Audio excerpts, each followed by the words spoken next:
Today is Friday, April 19th, 2024. Coming up on Roland Martin Unfiltered, streaming on the Black Star Network. A Minnesota family is filing a federal lawsuit against a state trooper who shot and killed their loved one. Civil rights attorney Harry Daniels will join us to talk about this particular case. National Public Radio has had lots of folks talking about them over the last week, over them being too liberal and also accusations of being too woke. Well, we'll talk to a African-American woman who worked there, who wrote a counter article that talked about the problems there and how it still has to deal with its issue when it comes to race, despite the criticism of what is now a white former editor.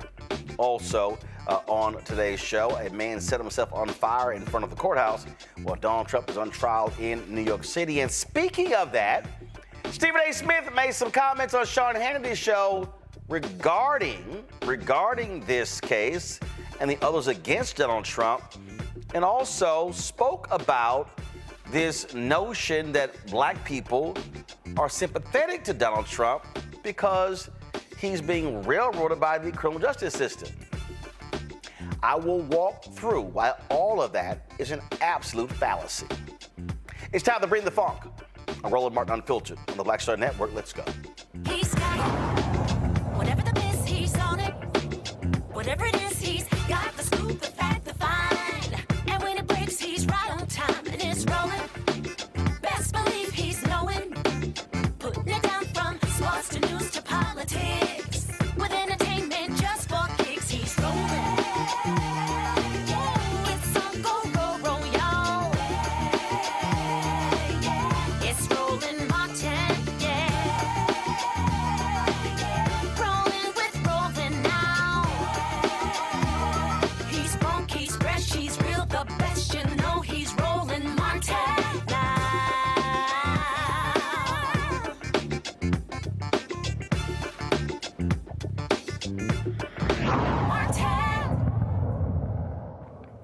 The family of a black motorist shot and killed by a Minnesota state trooper during a traffic stop is suing him, folks. Ryan Longren fatally shot Ricky Cobb II during a traffic stop on July 31st, 2023. Longren is facing a second-degree unintentional murder charge for killing Cobb. The lawsuit accuses the officers of unreasonable seizure and excessive use of force. Minnesota State Trooper Brett Side is also named in the lawsuit. He was involved in the traffic stop, but has not been charged. Civil rights attorney Harry Daniels represents the family. Glad to have you here, Harry. So first and foremost, as always, what happened here? What happened with this traffic stop? What was the purpose of it? Hey, Roland, thanks for having me. The traffic stop was based on a tail light that was out. And in fact, the state of Minnesota, after the killing of George Floyd, entered into agreement with the city of Minneapolis that the police in the state of inside of the city of Minneapolis could no longer stop motorists for minor traffic equipment defects. So that we believe that the stop initiated by the state trooper was unlawful. Once the stop was made, they ran Ricky Cobb II's name. He had some type of civil order dealing with something in another county. The troopers made a phone call to that particular county and asked if they wanted them to detain him, to bring him in and answer to that civil order. That county said yes.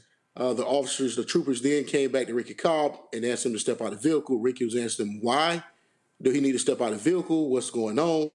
They would not tell him.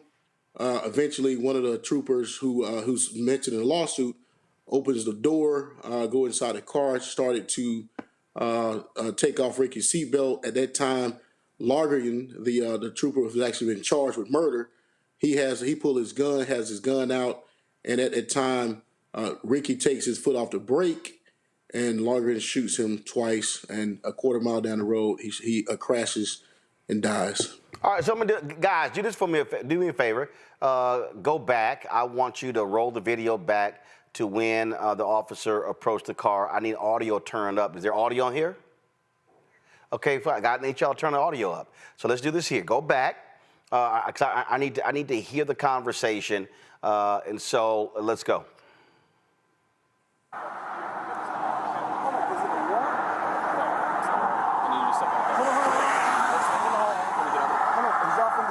Okay, freeze the video. Freeze the video. Okay, so Harry, the camera. So the camera that we're seeing is the second officer. Have they released body camera from the officer who's talking to Ricky? We have not seen camera of the officers actually talking to Ricky. It may be there, and I've not seen it, but okay. I believe all the cameras been released. But we also have cameras of the shooting officer from his position from the passenger side. All right, so let's do this here. Keep playing tape. Keep going. You got. He's just amped.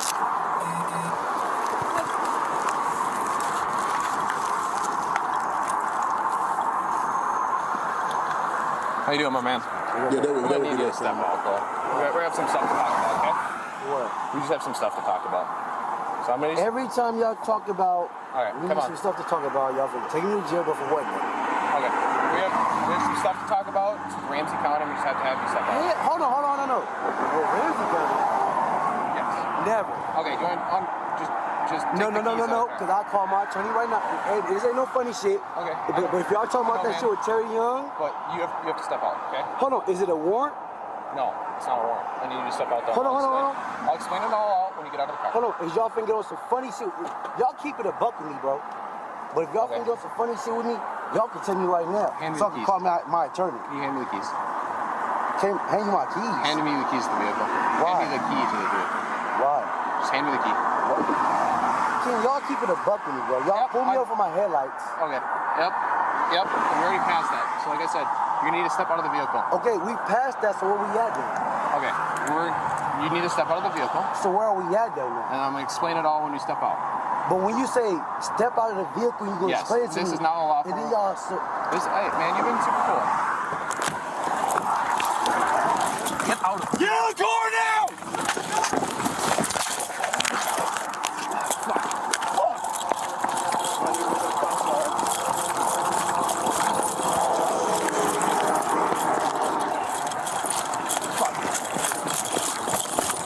Got fucking dragged.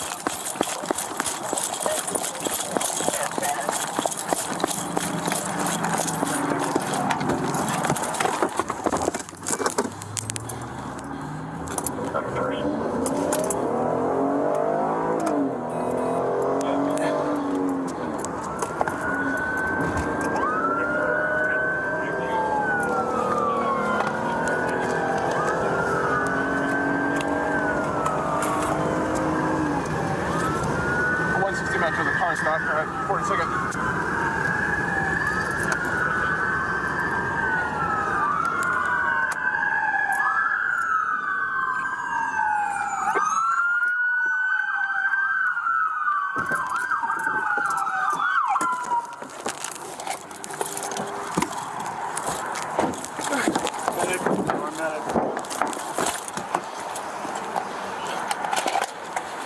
I need lethal cover. I got you. Garrett's waiting on the other side. Give him cover. Okay, so Harry, at this point, he's already been shot. That's correct. Okay, so all right, so folks, I need y'all now to go to the other camera. I need you to go to the other camera. So the shots were fired by the second officer. So go to the other camera, the second officer's camera, and I want you to actually take it forward. I don't need to see the same conversation, but move it forward to when they're in the car and he's chasing him.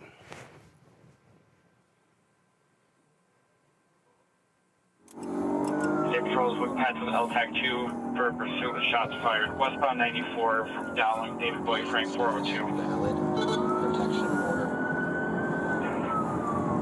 You can much of a car stop for 40 seconds. Status valid. Car stop 40 seconds. Order.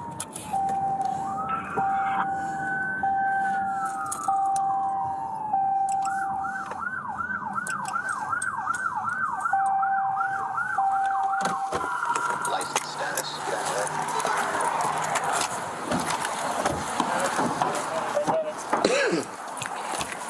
Paramedic.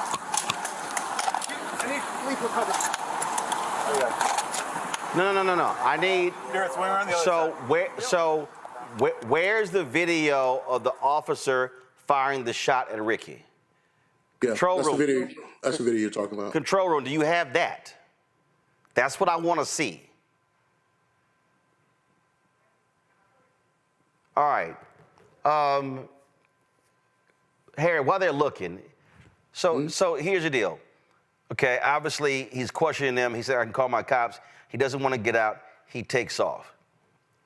When I heard that he was in the car, heard something about shots being fired. Ricky never fired at these officers, right? No, Ricky never fired at officers. The video that you're trying to get queued up from the control room actually is a vantage point of the officer who actually fired the weapon. Right. What I'm saying is, were there any actions that Ricky took to where he endangered the lives of the officers? No. Ricky did not take any actions to endanger the life of the officers, as we allege in our lawsuit. The second officer is on the passenger side. But during that discussion, he opened the door, he pulled a gun out and points it at Ricky. Then the one officer is attempting to take his seatbelt off. At that time, Ricky's foot came off the brake. Then the officer shot him up twice. Once he was shot, then Ricky took off because he realized that these guys are shooting at me. But there was no overt acts by Ricky. So I'm trying to figure out. So Ricky was Ricky was shot at the initial stop, and then that's when he took off. Yes, you can barely hear it, but he shot with initial stop. He was shot when he was driving. He had already been shot twice. Right, and here's what I don't understand here. Even if he takes off, why are they firing shots? Well, that's why we filed a lawsuit. Obviously, that's why the county attorney filed murder charges against this state trooper, because clearly you cannot use a deadly weapon to shoot into a moving vehicle or a vehicle at all when there's no threat of deadly weapon being used against you. Clearly, in this video, Ricky is questioning these officers about why you want me to step out of the car. The officer tells him you don't have a warrant. He's like, well, why you want me to step out? We're talking about a defective tail light. What's going on? They didn't tell Ricky that a county wanted to bring him in on a civil matter opposed to a criminal warrant. So let me ask you that right there, though. It's a civil matter. Yes. Why would a trooper call a county? First of all, it's nighttime. Who the hell are they talking to with the county on a civil matter? And what was the civil matter? More than likely, they're talking to a dispatch. We don't know the extent of what the civil matter was at this time. We get that through discovery, exactly what was the issue with the matter. I think it was some type of issue, maybe a domestic issue with one of his mothers of his children. But it was a civil matter. It was not a criminal warrant as such, and there was discretion that could be made, and the agency notified the state trooper who had him on the side of the road that, hey, yeah, we want to talk to him, bring him in. But they refused to tell Ricky that, and Ricky is telling them, hey, let me call my lawyer, who he has a family lawyer, and let me call him, and y'all can tell me what's going on.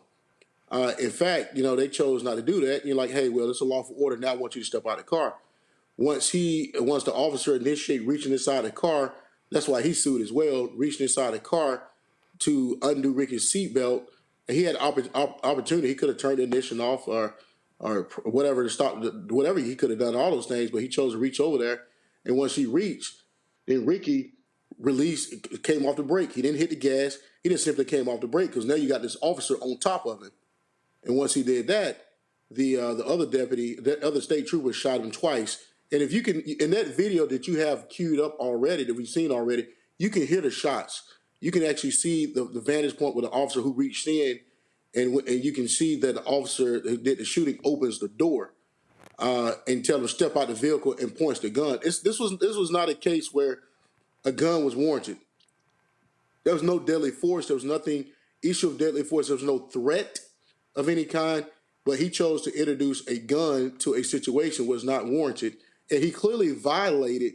If you look at our complaint, he violated Minnesota law. He violated their own policies, and that's why the county attorney chose to charge him with murder. And we're not talking about voluntary manslaughter. We're talking about she charged him with murder. Right. Because there was no need. It was unwarranted. It's against the policies. You cannot pull, even if he didn't want to get out the car, okay? You cannot use a deadly weapon whereas there's nothing that's not being warranted. You can maybe tase, pepper spray as such, but you cannot use a gun to tell a person. It's like basically, hey, if you don't walk out this house, I'm going to shoot you. Right. You can't do that. That's against the law. You can't do that. You cannot use deadly force. Deadly force not being used against you. But this officer took it upon himself that I'm going to pull this gun out on him, this black man who's already questioned, who's already afraid, and tell him to get out this car right now. You know, and when the other officer reaches in, then simply he shoots him. It's so quick that you can barely hear it, but he shot him before he took off. Once he shot him, he got out and took off. So the body cam footage of the officer who fired the fatal shots, that body cam footage has not been released. No, that body cam was released. Y'all should have it. I don't. That body camera was released. That camera, that's logging his body camera. So that body camera is there. It's out there, and that's all over it's everywhere. Okay. Well, again, another example: a black man being killed by cops over a basic traffic stop, a taillight. Yeah, a taillight in which the city, the state have entered into agreement to not engage motorists on taillights. And here's the thing. If you look back at the video, Ricky had multiple lights. He had to my understanding, he had a back window light as well as the left light was working. So he had ample lighting on his vehicle that did not require them to stop him, but they chose to stop him. They did not want to have a conversation. It's like, just tell him what's going on. You know, he's asking you, you know, it's better to tell him what's happening than to pull a gun and shoot to kill this young father of 4 in his life at the age of 34 years old. Like you said, we see it all over again, and it's sick and tired of it. You know, these lawsuits we bring, you know, and seeking monetary damages, but not just the monetary damages. You're seeking change. And the biggest thing that we want here is change. And sometimes, you know, bringing change is by breaking the system. Because sometimes people listen to money opposed to listen to other folks' reasonable results and reasonable thoughts that can affect change for everybody. So, like you said, Roland, once again, we're here again. And it's unfortunate, but the one thing we're going to do, we're going to keep fighting. We're going to keep bringing it, the life of black lives, the value of black lives. And we're going to continue to push this envelope to those who are in charge or removed, of those who could commit these acts are stopped and real change happen. All right, then. We appreciate it. Harry Daniels, thanks a lot. Appreciate it, Roland. Take care. All right. Thank you so very much. All right, folks. Got to go to a break. When we come back, we're going to talk about this here. Also, some breaking news out of Dothan, Illinois. The FBI has served subpoenas there regarding embattled Mayor Tiffany Henyard. We'll tell you about that as well. You're watching Roland Martin Unfiltered right here on the Black Star Network. I was just in my backyard. I was manifesting about life. I said, I would love to come back because it was a great time, and these kids need that right now. They need that male role model in the schools, I think. Even on TV. Because people are scared to go into the high school. You know, the high school, you know what I mean? I would love to bring it back, and I think we can bring it back. You know, what do you think? I think we'll ask the people. I would ask your people. We'll do a poll. Y'all want to hang a Mr. Cooper? Yeah, I say let's go. We all look good. You know, Holly looked good. You know, Raven looked the same. Marquise, Don Lewis. It'd be funny to have the bullshit you see out there on TV now. God damn. What the fuck? What happened to TV? Dog, yeah, Damn, yeah. It's some. I'm like, oh my God.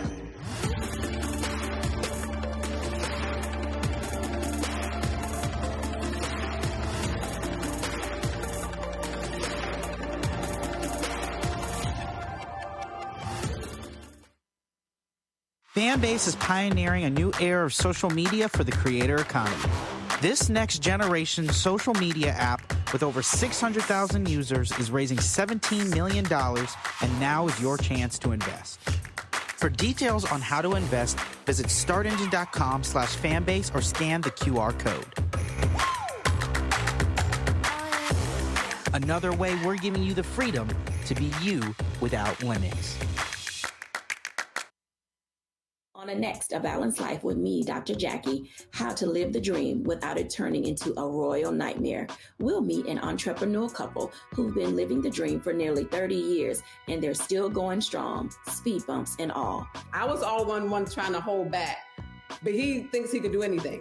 He's like, no, we're going to do it. You know, let's do it. Let's just jump into it. And it has worked. It's a thing of beauty, literally. That's all next on A Balanced Life on Black Star Network. This is Essence Atkins. What's the Love King of R&B, Raheem Devon. It's me, Sherry Shepard, and you know what you're watching. You're watching Roland Martin, Unfiltered.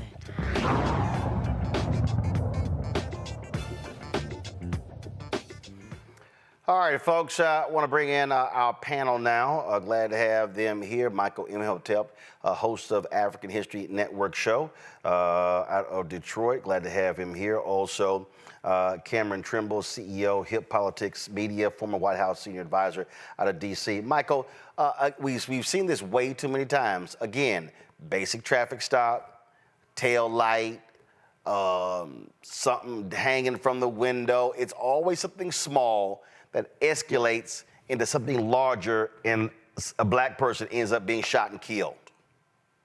Absolutely, Roland. And, you know, I had a couple questions for Attorney Harry Daniels, because I was trying to figure out and reading the article from care11.com on this. I was trying to figure out, okay, why was it necessary to use the gun? Why was it necessary to shoot Ricky Cobb, number one? Number two, I know in the article it said that his hand moved to the gear shift, and it said right before that the state trooper went to take Ricky Cobb's seatbelt off. Okay, and according to Attorney Harry Daniels, the Ricky was shot before the car took off. So if he shot before the car took off, I'm trying to figure out why was there a need for deadly force. In some instances like this, the police officer would say he feared being ran over. But from Attorney Henry Daniels, the shots rang out before the car took off. So what was the need for deadly force? Did more questions have to be asked here, and hopefully justice reigns true on this. But lastly, the Hennepin County Attorney's Office hired an expert who found that Trooper Londrigan acted lawfully. So there's still some questions that have to be asked here. Well, I mean, obviously, but that's why. Obviously, but that's why they've been indicted and why you have a federal lawsuit. Cameron, again, this is the thing that we always talk about. How do you de-escalate? Now, we heard the initial video. Here you have an officer. Clearly, you have a driver who is perturbed, who is not happy at all. And I say to folk all the time is that, from an officer standpoint, they need to understand when you're an African American man, you get pulled over. I mean, your heart is racing. Their job is to de-escalate a situation so it does not get any more dangerous. Roland, I totally agree. As a person who's been pulled over and stopped for small speeding or things of the nature, when you're as a young black man, and I'm 6'2", so even sitting down, I feel tall, and you want to make sure, are my hands being shown? Am I not making any sudden movements? I think even in the video, as he clearly explained, hey, I'm not doing any funny stuff. He tried to de-escalate. He tried to to really get the officer as much at ease as possible. And he also did something that I think is underreported, but I think African Americans and a lot of folks feel often when he asked, did he have a warrant, claimed he said he had a lawyer, he'd like to call a lawyer. I've never once in a stop or heard of them actually letting you call your lawyer, them actually saying, hey, I have no warrant, I don't care, get out the car. And then you're kind of stuck because we've been armed and told certain things, especially as black men and black boys, that if you aren't doing anything wrong, like, they don't have a reasonable reason to get you out of the car, your rights are that you should be able to stay in your car. And I think this police officer preyed upon that power position to be able to try to force the gentleman out of the car. But they're there to need to de-escalate. I'm really confident in the State Attorney General Keith Ellison, who's had a history of fighting injustice, especially injustice against the black community and so forth, and the leadership there, that this will be properly adjudicated. Absolutely, and it just goes on and on and on. All right, folks, going to a quick break. We're going to come back. We're going to talk about the breaking news out of Dothan, Illinois, and then we'll also talk about all this drama National Public Radio has been going through after a white male editor talked about how they have a liberal bias there.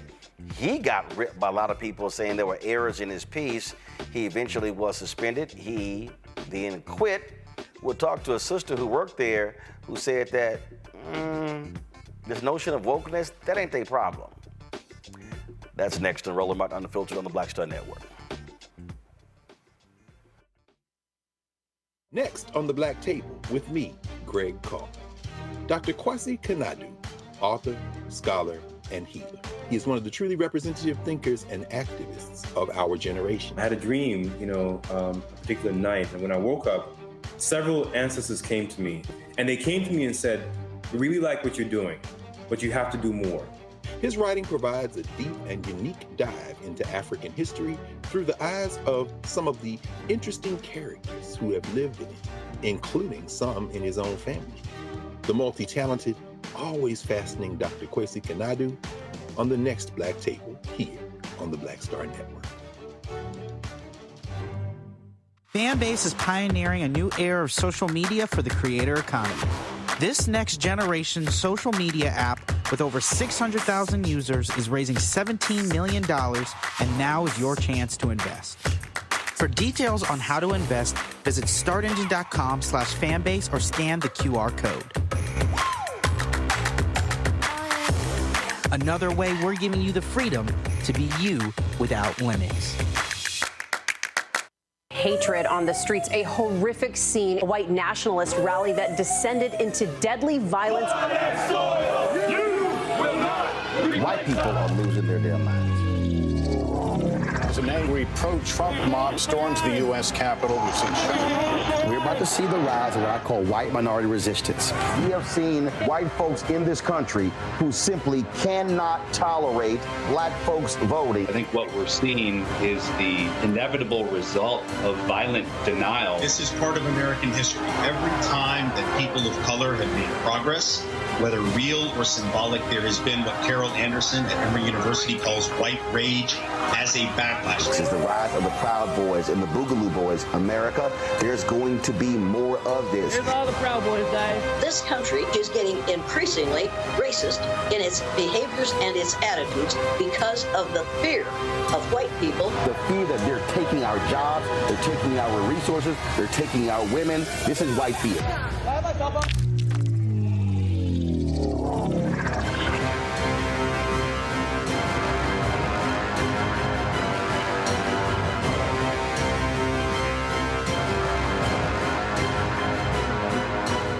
It's John Murray, the executive producer of the new Sherry Shepherd Talk Show. This is your boy, Earthquake. And you're tuned in to Roland Martin, Unfiltered.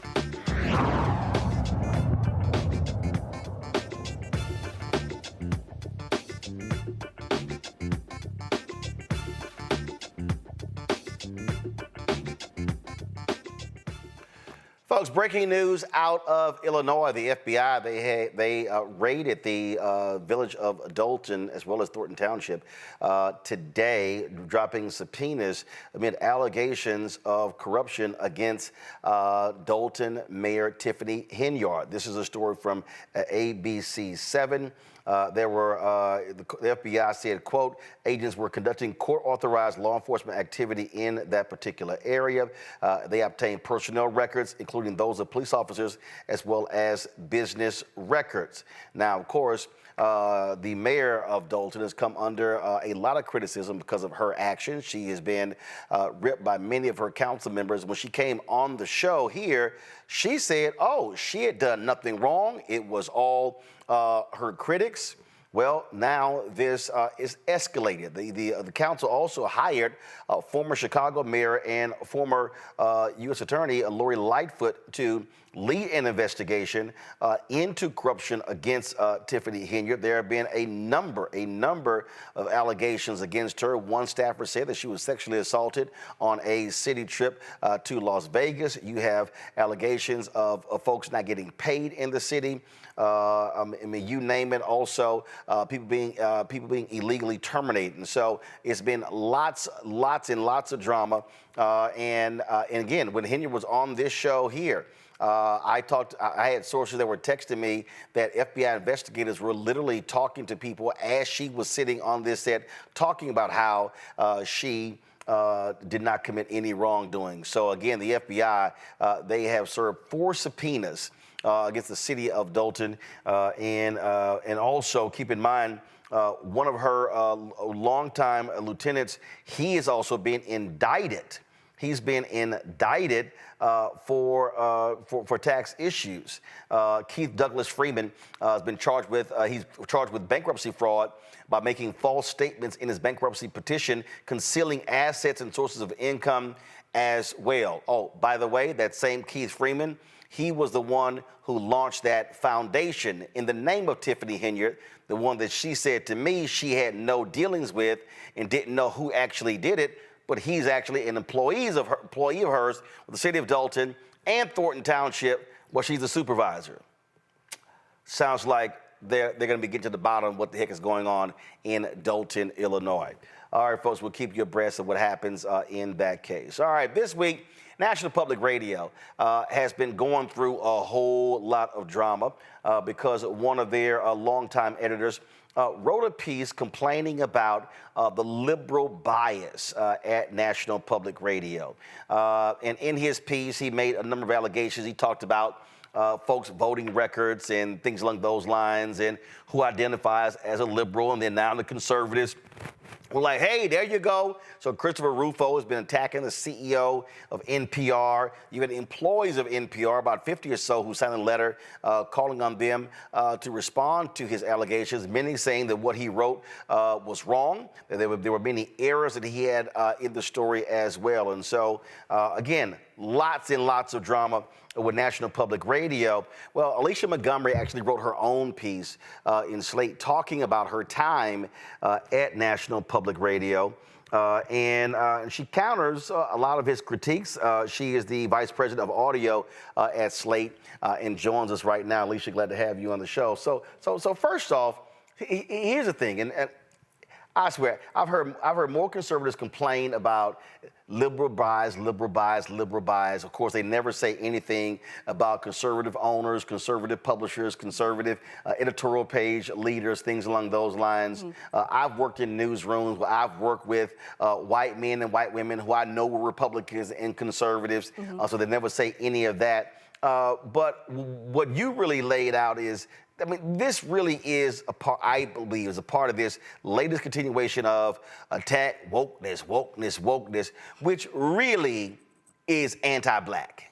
Yes, I mean, it is. And I worked, I won't say that I worked with Uri, but I mean, it was a kind of a cozy shop. And so I knew Uri, and I never had a problem with him. He seemed a little grouchy sometimes, but it's news. People are stressed out. The problem with this wokeness argument is that, one, it's false. And if Uri, if somebody had bothered to fact check some of what Uri said in that piece before they published it, you would have found that a lot of his information was sketchy or unsupportable.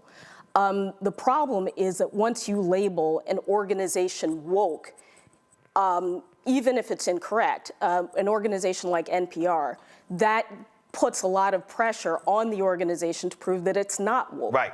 And what that often means is that, coverage that's supposed to give listeners a better window into communities of color, and Black communities in particular, is suddenly under threat. You've had conservatives desperately trying to defund NPR, defund PBS. This goes back 30 plus years.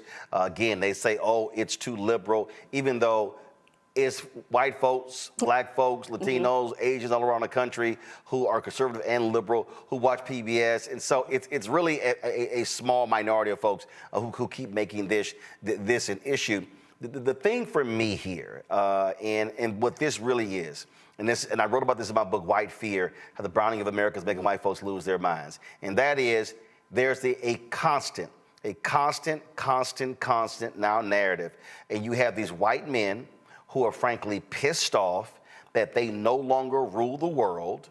And it bothers them when they now start seeing not just Black folks and other people of color, but they don't want to say it. They also pissed off that a lot of white women are getting leadership positions. They never want to call it out. Now, they love bringing up people, Black folks and people of color, but they never want to talk about white women who have benefited from affirmative action, who benefited from these programs, and they're ticked off that, frankly, the world is no longer their oyster.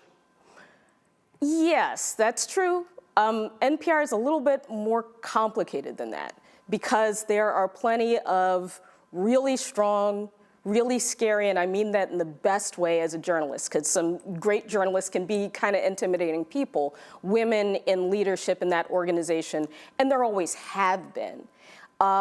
Just dating back to the founding of the organization, it's like, lots of organizations claim founding fathers, NPR claimed founding mothers. But the flip side of that coin is that having all of that female representation at the top makes people think, and having some visible people of color and Black folks, it makes people think that this is a welcoming place, this is a safe place, this is a place that values diversity, that values, supporting women journalists, and that's sometimes true, but it's often not. It's not like NPR is this super diverse place. No. No, they try, I mean, sort of. If you say percentage, what is it, 80, 85, or is it lower? They are, I think that the numbers that they published in response to Uri talked about how a growing number, I think that it's upwards of 30 or 40% of people in news leadership identify as people of color. Now, but that's news leadership. For me, I'm counting everybody. Well, So when you start doing that, then all of a sudden because the reason I'm making I'm making that point is, again, what I see a lot of these times is this whole idea of, oh, and so we went overboard with George Floyd and we're paying too much attention to these issues over here. And in your piece, you were like, no, that's another. It's like, that ain't really what's going on. No, because it's a cycle. It's like if there's some big story around race, or there's a mistake at the network that revolves around race, some public dust up about somebody who's escorted out of the building or leaves their position under sketchy circumstances. There are focus groups, there's new commitment, there's all sorts of pronouncements and memos and all that kind of stuff. Ask me in 3 years, where all the people who are in those positions in the editorial room, are they still there? And even if they are still there, just because somebody's present in the space doesn't mean that they have clout, doesn't mean that they're listened to, doesn't mean that they're valued, doesn't mean they're not being sabotaged by the people around them.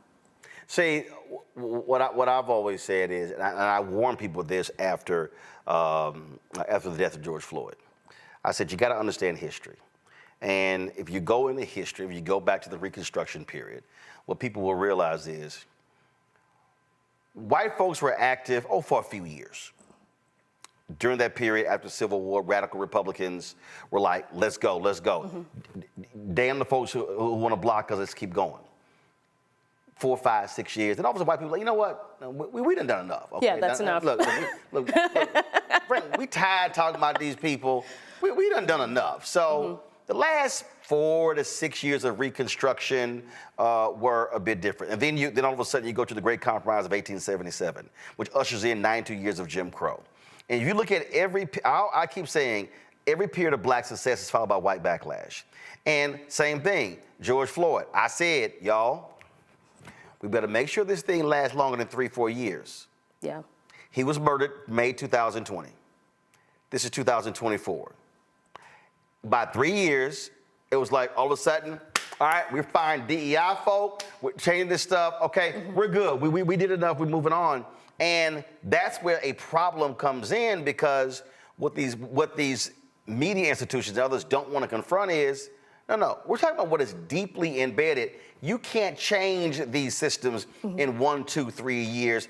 It literally has to be 20, 25 plus year of consistent commitment in order to move them and change them. Yeah, and the problem, and it's not just about race, it's also about gender. It's about all sorts of differences at NPR. It's like if you have somebody who's used to being sort of the smartest kid in the class, and you point out that they're wrong about something, you can find yourself in a fist fight. And that's what happens at NPR a lot of the time. And it's, they don't treat the people of color who, if you pick your head up, if you point out a problem, if you say that, this area of coverage is wrong, or whatever, or even make sort of a minor correction of somebody, then you can be labeled a troublemaker. And you've got to be, I know I couldn't work there. No. I know I couldn't work there. First of all, I couldn't work at NPR because I don't have this is NPR tone. I can't talk. Matter of fact, I think, whose show did I do? I did somebody's show.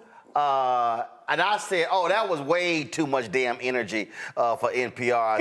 I said, I ain't gonna be back. They can't. I said, you can't really do you at NPR. They want you to talk in whispers.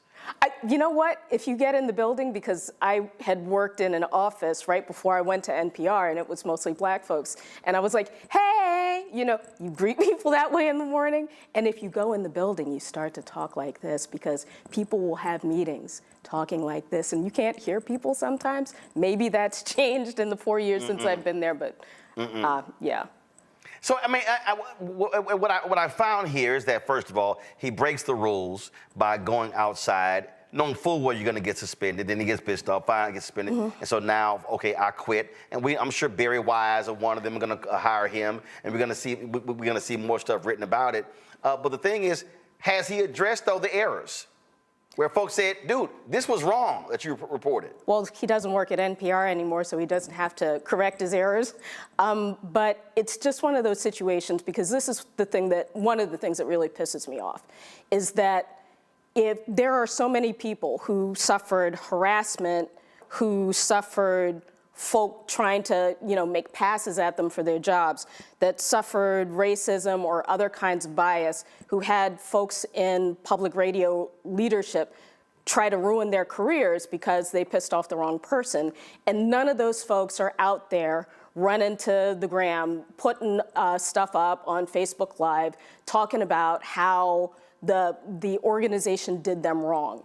They're out there just trying to move on with their lives. And because this guy is a white guy, he gets to make these statements, slur, frankly, a whole bunch of people, even, there are a lot of white folks at NPR who are like Frida in Insecure. They really want to get it right. They're trying hard to learn stuff and be unbiased and be more thoughtful. He slurs all those people. He slurs all of the people who are trying to diversify the organization. He gets a platform. He doesn't get fact-checked because he's more credible, because he's a white guy and he's reinforcing a stereotype that conservatives have about public radio.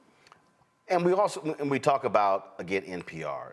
When you look at the audience, I mean, I can tell you right now, I've never consistently listened to NPR. Oh. I didn't. I'm sorry. Not even Kojo. No, I ain't listening to nobody. I'm sorry. First of all, it's too quiet. It's way too quiet.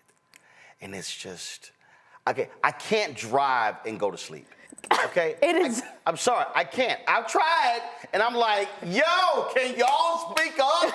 Can I get some energy? I'm just letting you know, I've tried, and I'm driving this me. Damn, hold up, okay. Oh. That's wrong. You know I ain't lying. Some of it is a little quiet. A lot of it is quality journalism. I'm just going to say that. I get that. A lot of smart people doing like great work. Really quiet. I'm just saying. So I don't. I'm just like, I've never, so I can't call myself an NPR fan because it's just too slow and quiet for me. I need a little bit more energy. But the reality is the audience is a white audience. And they've tried over the years to increase their numbers, and they've added shows, they've added hosts, and they got rid of shows, got rid of hosts. And the reality is they've not been successful really at having a much broader audience, and that's an issue.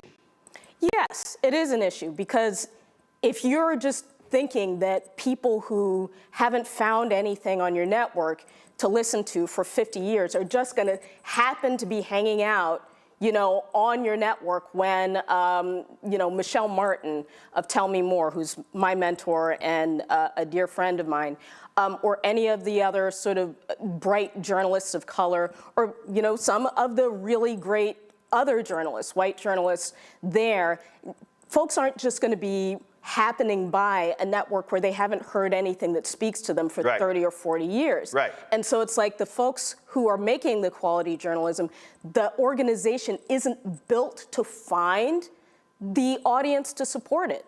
They don't have the muscles, they don't have the connections, they don't know where to market the shows. And so the shows die for lack of audience, even though there are Black and brown folks out there who I think would really enjoy some of the programming. Maybe it's not as loud as you would like, but there's a lot of great stuff on NPR.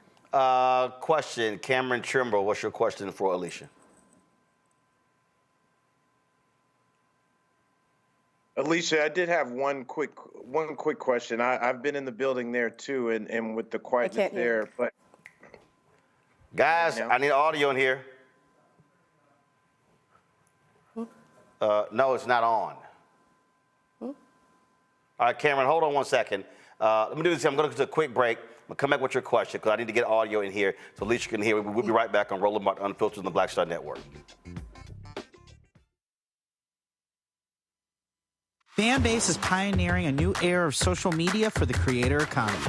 This next generation social media app with over 600,000 users is raising $17 million, and now is your chance to invest. For details on how to invest, visit startengine.com/fanbase or scan the QR code. Another way we're giving you the freedom to be you without limits. What's up, everybody? It's your girl, Latasha from the A. And you're watching Roland Martin Unfiltered.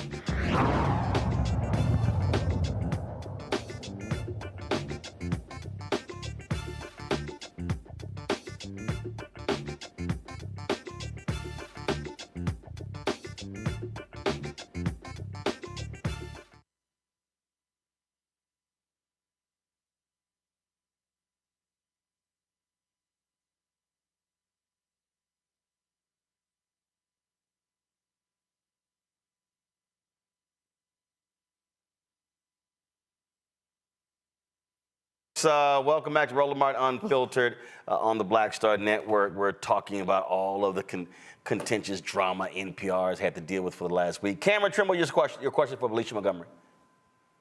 All right, Ms. Montgomery. I've been to the NPR building, and I hear you in terms of speaking quietly. But something that has affected NPR and media outlets across the country for the last several years as they've downsized and had to cut back And with this issue of being seen as maybe with a liberal bias, and then there may be a swing backwards with some of that coverage, does this put undue pressure on the Black folks, on the people of color, on those who are doing good journalism, on the podcasters, the different folks here in NPR, when stories like this do come out?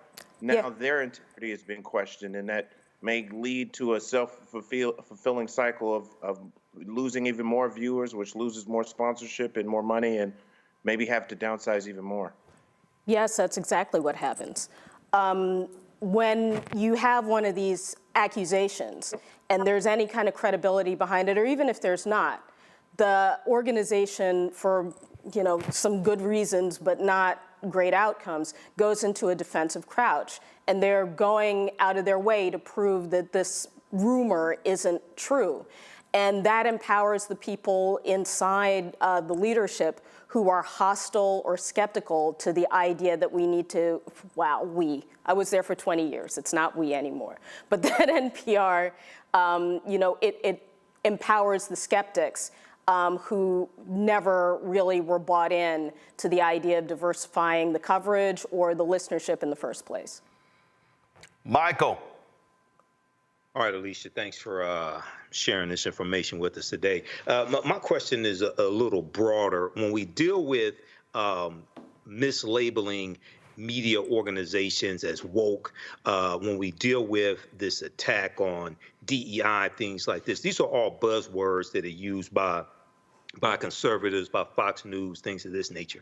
What are some of the best strategies, since you're a journalist, you're in the industry, what are some of the best strategies that we can utilize to fight back against this misinformation, against this attack, which really is an anti-Black attack, and they're using media to do this? What are some strategies that we can use to fight back against this?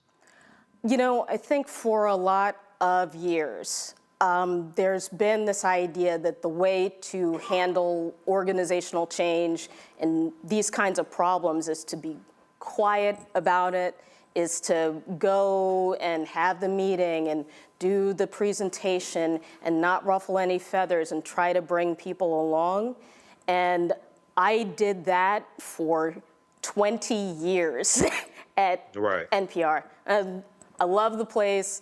A lot of the people are awesome, but the organization just resists change. And if you don't make these kinds of issues, frankly, a problem for an organization like that, they're not going to address it, because the people on the other side, Christopher Rufo, the conservatives who mislabel NPR as some kind of, temple of wokeness, they're not playing fair. And they're not being quiet, and they're not sitting down and having the reasonable conversation. And if they're making more noise and making it more difficult than you are, than the people who want the more expansive coverage of the country and the world, then they're going to win. You also talk about in your piece an example of how NPR sort of operated with, we're doing this story on Trump, we got to find this other one, that's critical of Hillary Clinton, as opposed to, no, that story stands alone. It is what it is. This is my deal. Is very simple. If the guy over here lies 20 times, okay, and it's one lie, or let's say that was an error was over here, okay, that's 20 to 1. Yeah. But this idea, if I got 20 lies over here, his 20 equals his 1, or I need to go find 19 more over here. Yeah. No, you cover what it is. The lie is the lie. I was talking about this with some folks at my new organization at Slate, which is that NPR is in a tough spot and always has been, because they have this sort of upper middle class, affluent, white listenership that they need to keep their loyalty. And they've got this Congress who, every 2 years, you don't know who's going to be in there. Right. And you have to be able to not just fight off the charges that are unreasonable, that are reasonable, but you've got to be able to fight off the charges that are unreasonable but might justify somebody coming after the organization. And too often, the answer to that is the kind of coverage that you're talking about, where it's like, if Hillary Clinton, and there were problems with that candidacy, no doubt, but it's like if Trump is telling 20 lies and Hillary Clinton is telling 5, is telling 10. It's still twice as many lies over here. Right. And if you're doing impartial, objective coverage, you know that 20 is bigger than 10. Yeah. You know, but this is, to me, a problem not just with NPR, but with, frankly, what I call nearly all the white media. I'm going to call it what it is. Washington Post, New York Times, we can go on and on and on. Because what happens is, and let's just be frank, the real problem is all these white folks who work there are scared to death of, oh my God, they're calling me a liberal. They're calling the question of my reporting. And so what they then do is they go overboard because they don't want to get their names mentioned on blogs. I saw it when I was at CNN, and I was sitting there going like, tell them to kiss your ass. I'm like, you're afraid to get criticized. No, you report exactly what it is. If that person lied, they lie. And if that person and that person and that person lie, and they happen to be 4 Republicans, sorry, you simply say the 4 of them lied. But what we then do is it's kind of like, oh well, we try to do all of these histrionics. And I once said that if CNN went out and hired 1,000 conservatives, I said they're gonna still call us liberal. That's true. And that because that's actually part of their grift. Part of their deal is I got to keep calling them liberal because that's what we do. I want to draw a distinction between the people who are doing the reporting and the people who are calling the shots. Because, you know, CNN is different, the TV people are different from audio people. They all have a profile, they're all trying to be famous. No offense, there's nothing wrong with that. But people who are reporting for NPR, they just want to do reporting. And lots of people there are reporting on veterans. They're reporting on disability rights. They're reporting on wildfires. They're reporting on all sorts of things that are not interesting to conservatives who are culture warriors because there's no percentage there. There you go. And the people who are enforcing a little bit of pressure to make sure that, you know, this Republican or that Republican or whomever isn't upset with the network, those are the folks, and they're not necessarily the people you're hearing on air who are, you know, pushing people to tell you that Hillary Clinton lied as much as Donald Trump. But those are the people who approve budgets. Yep. Those are the people who approve hires. Yep. Those are the people who determine the resources. Yes. And those are the people who also determine what is going to be our coverage plans. Yes, all true.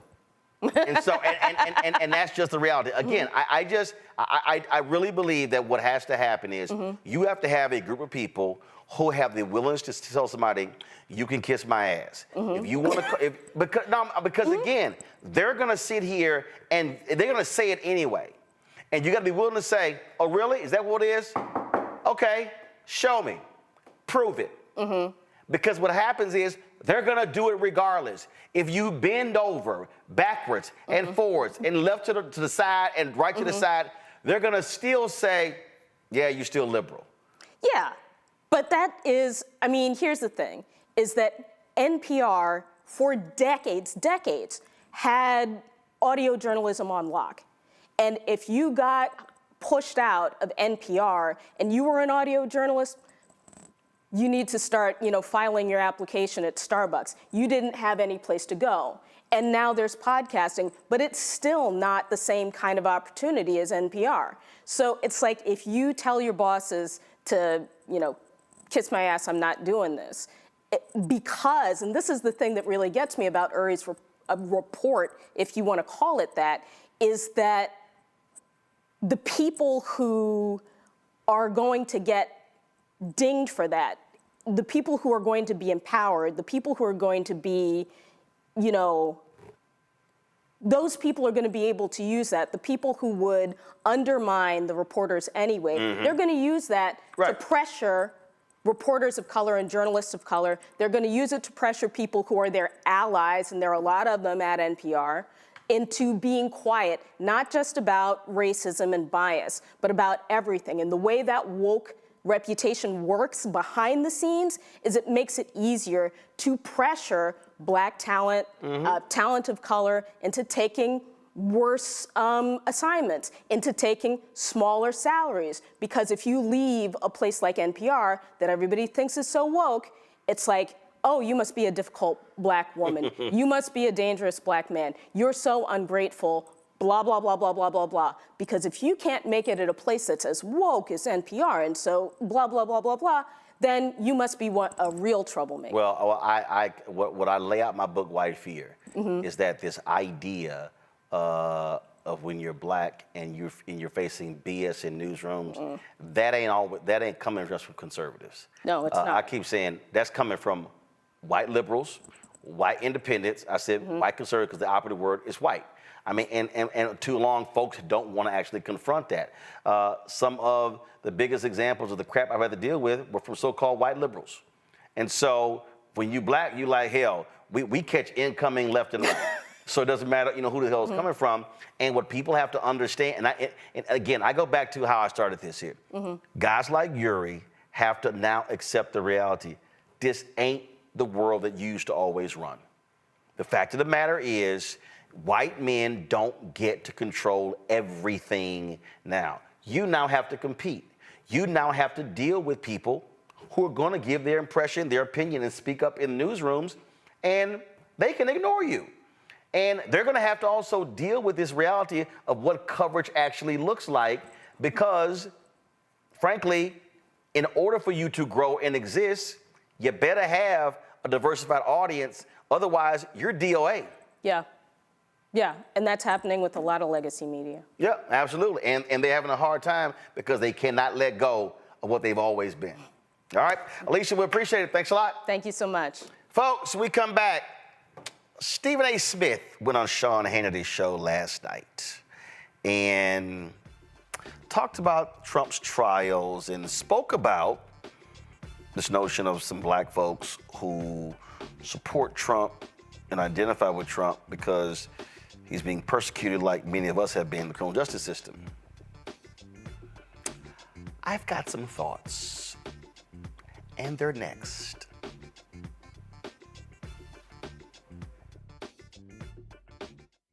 Fanbase is pioneering a new era of social media for the creator economy. This next generation social media app with over 600,000 users is raising $17 million, and now is your chance to invest. For details on how to invest, visit startengine.com/fanbase or scan the QR code. Another way we're giving you the freedom to be you without limits. Grow your business or career with Grow with Google's wide range of online courses, digital training, and tools. Gain in-demand job skills with flexible online training programs designed to put you on the fast track to jobs in high-growth fields. No experience is necessary. Learn at your own pace. Complete the online certificate program on your own terms. Stand out to employers, get on a path to in-demand jobs, and connect with top employers who are currently hiring. Take one professional career certificate program or all 6. Earn a Google Career Certificate to prepare for a job in a high-growth field like data analytics, project management, UX design, cybersecurity, and more. All professional career certificate programs must be completed by December 31st, 2024. Scan the QR code to complete the application. There are 1,000 scholarships available. Grow with Google and J. Hood and Associates. Be job ready and qualify for in-demand jobs. On the next A Balanced Life with me, Dr. Jackie, how to live the dream without it turning into a royal nightmare.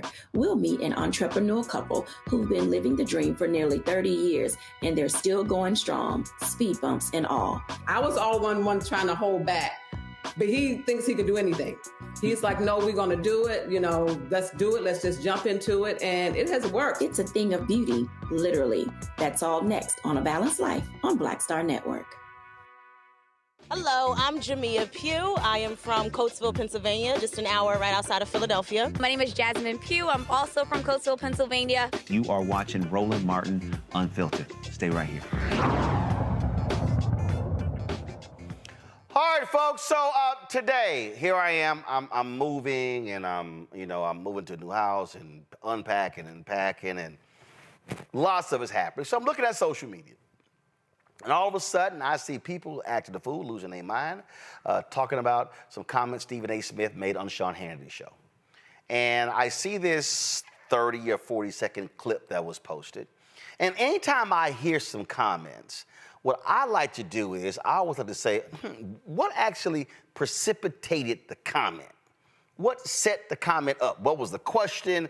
What was it? And so I want to walk through right now this whole segment, because even when I saw it at home, there were some problems that I had with it from a factual standpoint. So roll it. All right, now last night we showed you a clip from my next guest who has a message for the Democratic Party. Here's a reminder. It's much ado about nothing. To my liberal friends out there, all you're doing is showing that you're scared you can't beat them on the issues and the merits. Here now with more. ESPN host, the one, the only, he hates to admit he's a friend of mine. You can admit it, just say it. My friend Stephen A. Smith is here. Of course we're friends, man. Anyway, great to have you. I thought that was gutsy. I kind of like your podcast because you go off into, other topics besides the area of expertise that you're in, which is sports. Yes. You said that. First, the question I have is, what was the reaction to that? Obviously, I took a lot of heat. A lot of people didn't like the fact that I said it. They wish that I had it. And when I give a damn, I'll let you know. I don't care. I'm going to speak my mind. I'm going to speak what I believe to be true. And when I think about Donald Trump, I think about this case in New York. I mean, I'm looking at the Democrats right now. And again, primarily, I have voted Democrat throughout my life, but I'm utterly disgusted with what I'm seeing because it seems to me that they're trying to use the law and the courts. They've clearly politicized this thing with Donald Trump because they can't come up with a strategy to offset the momentum he's clearly gained. In at least 5 polls, he's up. He's up in the polls over Biden in at least 5 polls that I counted. That's the reality of the situation. Despite the counts against them, the indictments against them, being impeached twice and all of this other stuff, he is the presumptive GOP nominee. And you don't seem to have the issues in your favor, you believe. So because of that, you're going to manipulate the system as best as you possibly can to avoid him possibly running for re-election again. That appears to be their strategy, but I'm here to tell you, it's not working. It's not working at all, and to be quite honest with you, I don't mind the fact that it's not working, because I might not be a supporter of Donald Trump, but I want him to lose the right way. I want him to lose because you have better ideas, and you make your case to the American people better than he does. That's why I want him to lose. I don't want him to lose the way they're trying to make him lose, because I actually think that the case in New York City is pretty weak, if not flat out bogus. Have you remembered John Edwards? Have you remembered Gary Hart? Have you remembered some of the things that Clinton has gone through? Now we're going to talk about a hush money case that took place while he was running for election in 2016, but he was in office until 2020, and now here you are in 2024, months before another election that he's the presumptive GOP nominee, and this is what you're trying to do. It's a disgrace. It's weak. It's pathetic. And somebody needs to say it. The Democrats need to come up with a better strategy. We all can have our opinion on something, but what we cannot have are our own facts on something. So what Stephen A. had to say in terms of by saying that this is bogus, here's the problem. What Donald Trump is on trial for is literally the exact same thing his attorney pled guilty on. Henry, go to my iPad. This is a press release from August 21st, 2018, from the Department of Justice, from the U.S. Attorney's Office, the Southern District of New York. It says Michael Cohen pleads guilty in Manhattan federal court to 8 counts, including criminal tax evasion and campaign finance violations. So wait a minute. If the charges against Trump are bogus, were the charges against Michael Cohen bogus? The facts are the facts. If you break the law, you break the law. Here we have the attorney for Donald Trump who pled guilty to the charges. That wasn't a Democratic setup. No Democrat made Donald Trump illegally pay off a porn star and use his attorney to hide the payoff because he did not want the voters to know about it. Let me remind Stephen A. and Sean Hannity, this happened before the election because Trump did not want the world to know that he paid off a porn star. This is called a fact. So it's hard to call Trump's trial bogus when it's literally the exact same charges that his own lawyer faced that he pled guilty to. So this is not a question of they're trying to get Trump. They got Cohen, and he pled guilty to the exact same thing. Now, when Stephen A. was talking there, he mentioned several people. He mentioned John Edwards, and he mentioned Bill Clinton.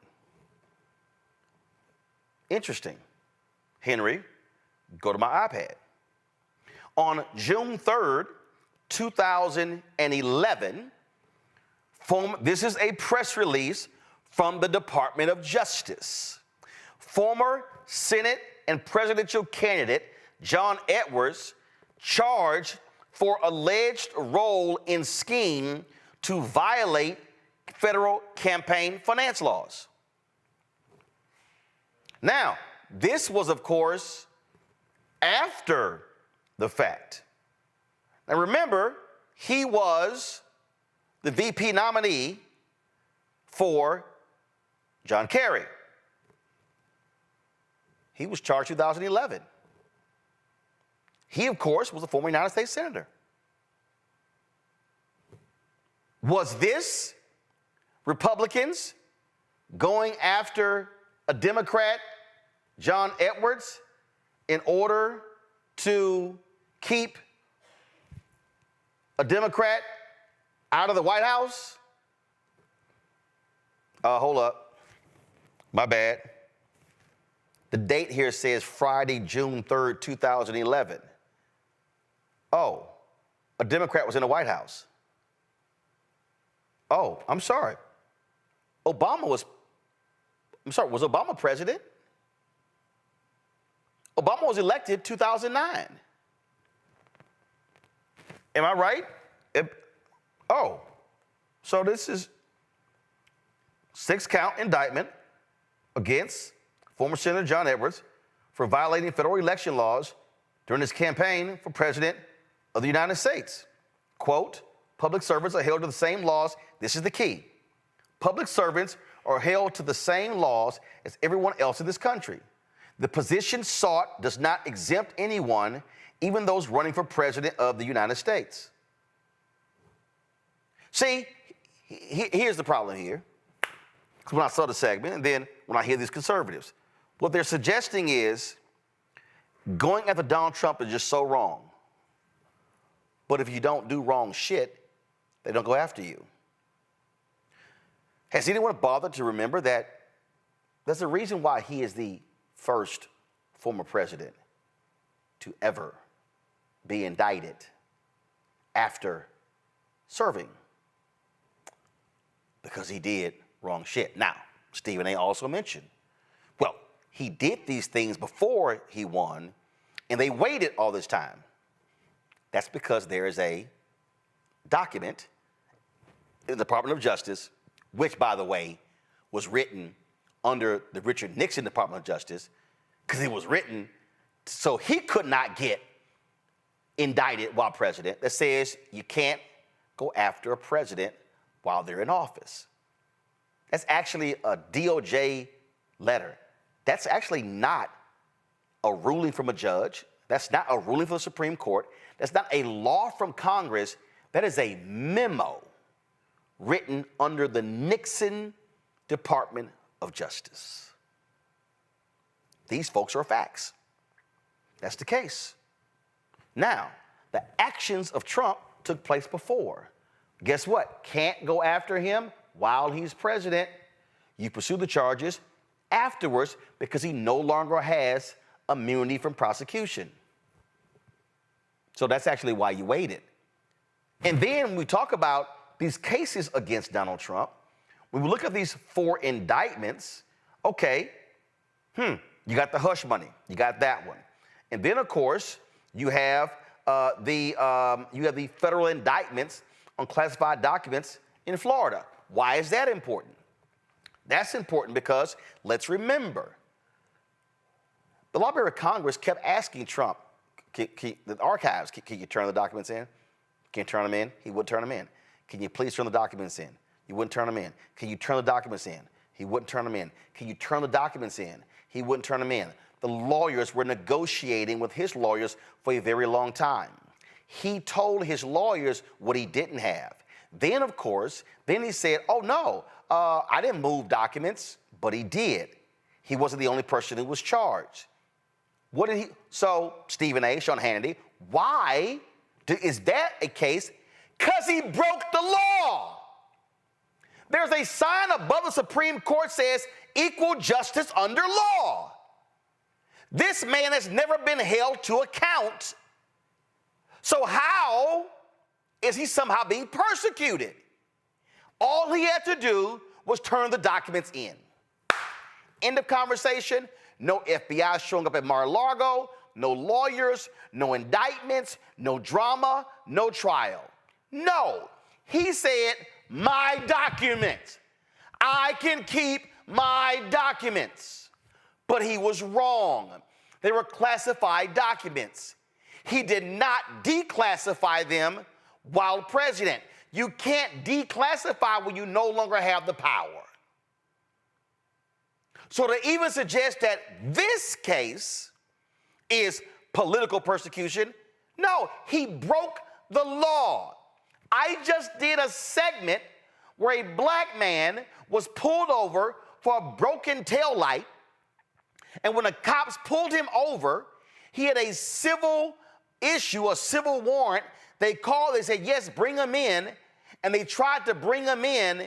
He eventually gets shot. That happened. If you break the law, or if or you're alleged to break the law, you're going to go to trial. You have the third case. Okay? The 2020 election. Interfering with the election. Is this trial bogus? Did Donald Trump not call and say, find me those 11,000 votes? Oh, guess what? There have been at least 3 people who've already pled guilty who were indicted with Trump. So if this is a bogus case, why did they plead guilty? One of them was a lawyer. It could be because they realized their asses were guilty, and they agreed to testify against the other defendants, including Trump. You can't call that trial bogus. You can't say it's unfair, the Democrats are going after him. If you break the law, you break the law. This man is not above reproach. This man cannot just do whatever it is that he wants to do. Tish James in New York took him to court for inflating his assets. Is that bogus? Reminds me of a certain man named Dan Morales. Dan Morales was a former Attorney General of Texas. Henry, go to my iPad. Dan Morales pled guilty to mail fraud and filing a false tax return. Morales pled guilty to counts 9 and 11 of the March 6, 2003 indictment. He admitted that he backdated official government contracts and forged government records for his personal enrichment and that of his friends. Count 11 of the indictment references Morales claiming his 1998 income as $39,734 when he knew the income to be substantially in excess of the amount stated on his income tax return. So now let's compare. Dan Morales went to prison for 4 years. That's a federal indictment. Donald Trump was accused and went to civil court of inflating his assets in order to apply for business loans. The reason I know the Dan Morales story, Dan Morales did the exact same thing. He went and applied for houses and cars, inflating. So are we saying that the Dan Morales case was bogus? See, this is the problem when you don't want to deal with facts. I'm not dealing with emotion. Here's the reality. Donald Trump literally lied about the size of his condo in Trump Tower. You know, the same man who they call small hands, and you know that bothered him because he thinks something else is small. He lied. He lied. He told them, oh, my apartment is 30,000 square feet. It wasn't. I think it was like 10 or 11. It's a lie.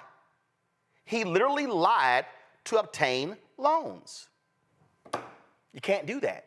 If Roland Martin filled out a loan application and said, I've got a 25,000 square foot house, and my house is valued at $4 million,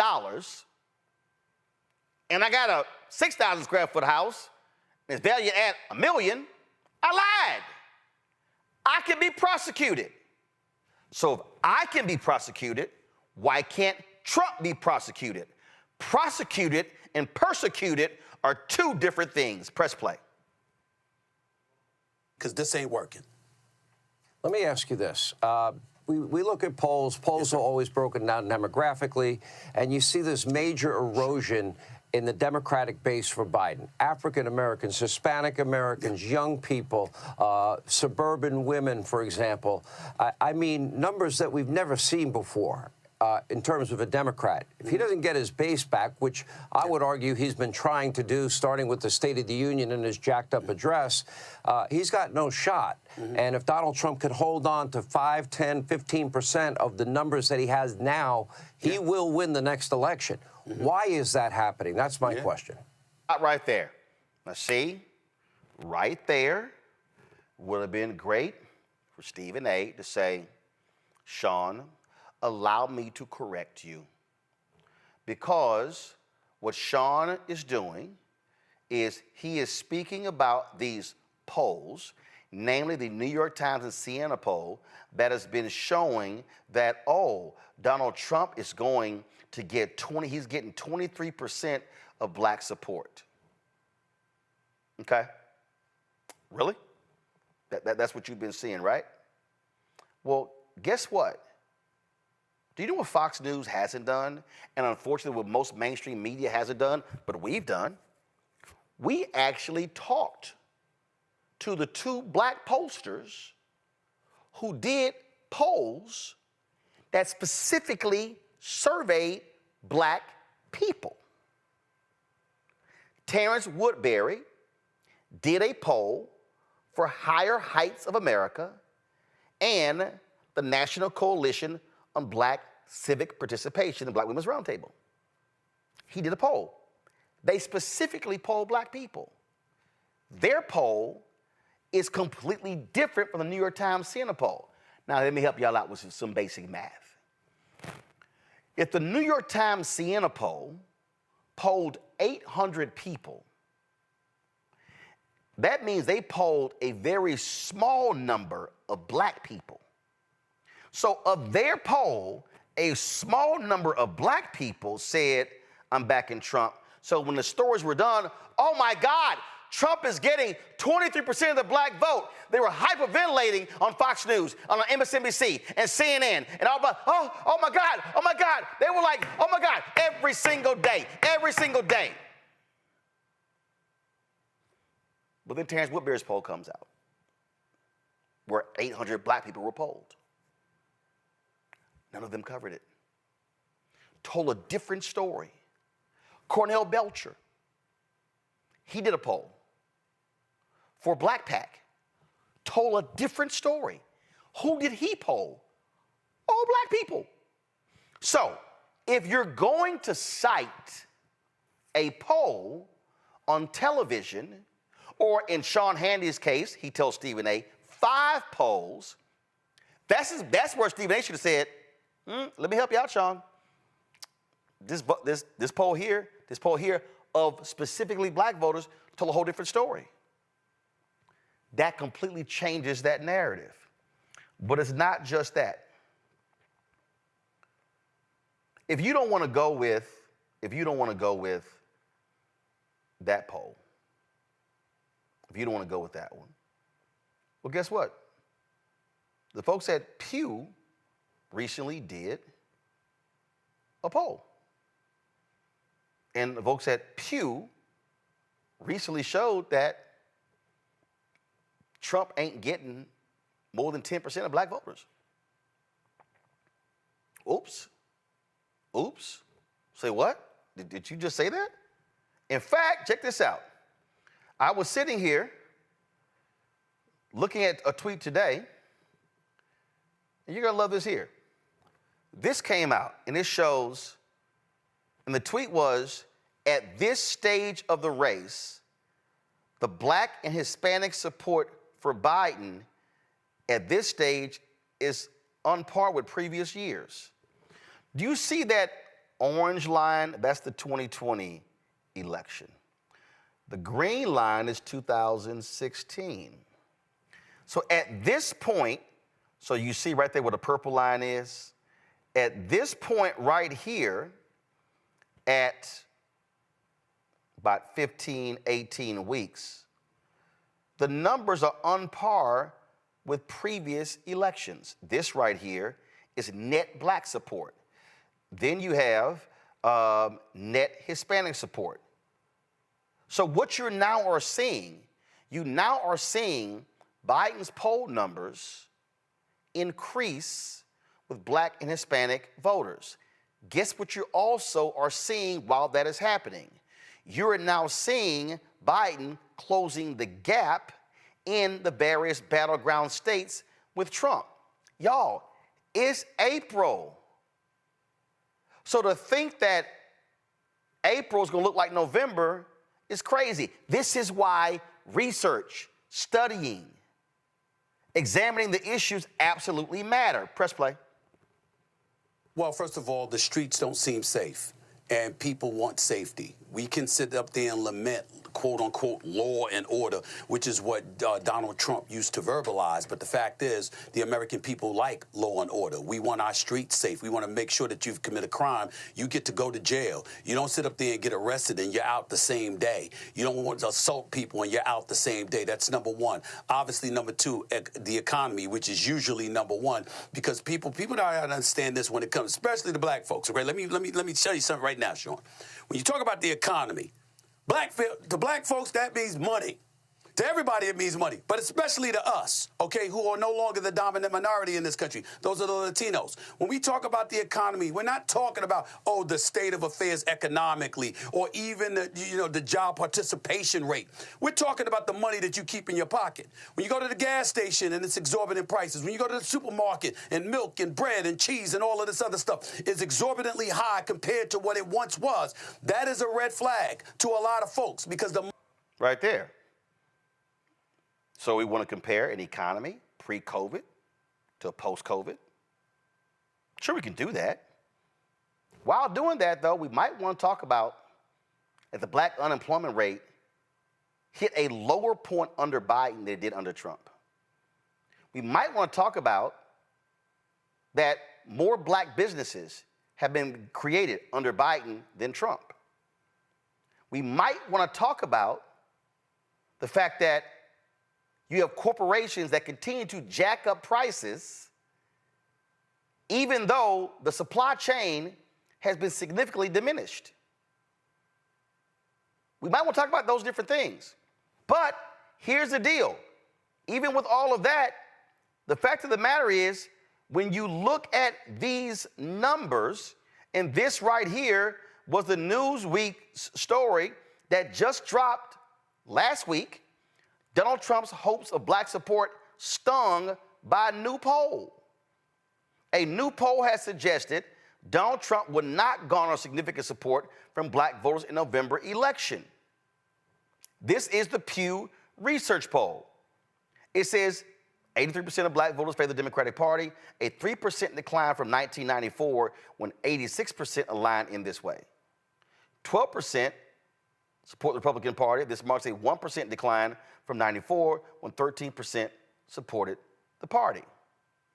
Y'all, this is the actual Pew Research story.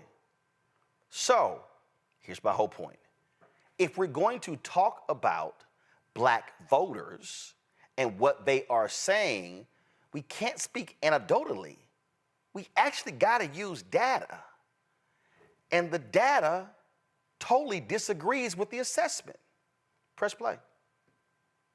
Money you keep in your pocket is what tells you whether or not the economy is flourishing or not. So those are just a couple of components that come into the equation. And dare I say something that will probably be termed the most uncomfortable thing that I've ever had to articulate out of my mouth from a political perspective. But I got to tell you something. As much as people may have been abhorred by Donald Trump's statement weeks ago, talking about how black folks, he's hearing that black folks find him relatable because what he's going through is similar to what black Americans have gone through, he wasn't lying. He was telling the truth. When you see the law enforcement, the court system, and everything else being exercised. Stop. Hold on. Because I want y'all to run that back. Because this right here is where I'm like, huh? So what Stephen A. is saying, because I actually posted a tweet, then he responded. What he is saying, because see, two things were said at one time. That's why I want y'all to roll it back. Two things were being said at one time. He says that he's not saying that Trump is being persecuted like black people. But so I want y'all to roll it back. I want y'all to play it again, because I'm going to unpack what he just said. Go. That I've ever had to articulate out of my mouth from a political perspective. But I got to tell you something. As much as people may have been abhorred by Donald Trump's statement weeks ago, talking about how black folks, he's hearing that black folks find him relatable because what he's going through is similar to what black Americans have gone through, he wasn't lying. He was telling the truth. When you see the law enforcement, the court system, and everything else being exercised against him, it is something that black folks throughout this nation can relate to with some of our historic, iconic figures. We've seen that happen throughout society. Stop right so there. No matter what. I would have loved to know specifically what historic, iconic figures, because I know Dr. King went to jail. I know Dr. Jim Lawson went to jail. I know that they went to jail, but they did not hold classified documents. They did not pay off porn stars. They did not try to overturn an election. They did not overstate the value of their properties to apply for business loans. So therefore, there literally is no comparison. Press play. What race, what ethnicity you may emanate from. We relate to you when you're suffering like that because we know we have. Stop. And that's what he articulated. When you're suffering. Go to my iPad. This story is from June, this is from 2016. Hundreds claim Donald Trump doesn't pay his bills in full. Dozens of lawsuits allege the businessman didn't pay what he owed. And you go through right here. The small businessman won a bid for a $100,000 grand piano to install in Trump's Taj Mahal. Guess what? Trump refused to pay him, only paid $30,000. Show me a black man who could do that. 200 liens since the 1980s were filed by contractors and workers who said they were stiff. Show me a black woman who could do that. 253 subcontractors on a single project were not paid in full or on time. Show me a black woman, a black woman who could get away with that. 24 Fair Labor Act violations by Trump Plaza Casino and Trump Mortgage for failure to pay minimum wage or overtime. Show me a black person who could do that. Show me a black person who could get away with having a fake university and have to shut it down and still run for president and still win. Show me, in fact, show me a black politician who actually, while in office, has refused to pay the bills for security at rallies they had and still run for president. I would love to see him. I would love to see him. Got a story right here. Donald Trump has a long history of not picking up the check. He loves promises unfulfilled and bills unpaid. Yo, please, by all means, show me somebody black who could get away with that. Black folk don't identify with Donald Trump because Donald Trump is not being persecuted. Show me a black person, please, who could be in court and the judge issue a gag order and then this person violates the gag order. Show me a black person in America who could insult a judge and his daughter and still be walking around free. Donald Trump did that. He did that. Press play. As unpopular as it was, as much as we didn't like to hear it, it's the truth, and there's no way around it. Those are all contributing factors to the state of affairs with the slippage that appears to be taking fold when it comes to President Biden, unfortunately. Back to me. That's simply not true. It's in the data. It's in the data. Black Pact poll, Higher Heights poll, Black Women's Roundtable poll, Pew Research poll. The last four. All of that other stuff was based upon one poll with a very tiny percentage of black people. This is why facts matter. This is why data matters. Not emotion, data. Not feelings, facts. And we know Sean Hannity ain't gonna cite any of these facts that counters Trump's lies because he believes it. One final point I'm gonna make, press play. About racial disparity in our justice system. And you know what, Stephen A.? There has been. You're 1,000% right. Roll that back. Roll that back. I need you to roll back what Sean Hannity just said. You're talking about racial disparity in our justice system. And you know what, Stephen A.? There has been. You're 1,000% right. Now, just for the record. Come back to me. All right. So here's Sean Hannity. Oh, Stephen A., you're absolutely right about racial disparity in the criminal justice system. Well, Sean, tell me the last time you actually covered that. Tell me, Sean, you have actually covered the case of Tara Moorhead, the white woman in Kansas, who for 40 years was putting black folks in jail, was putting black people, again, in jail, made up confessions.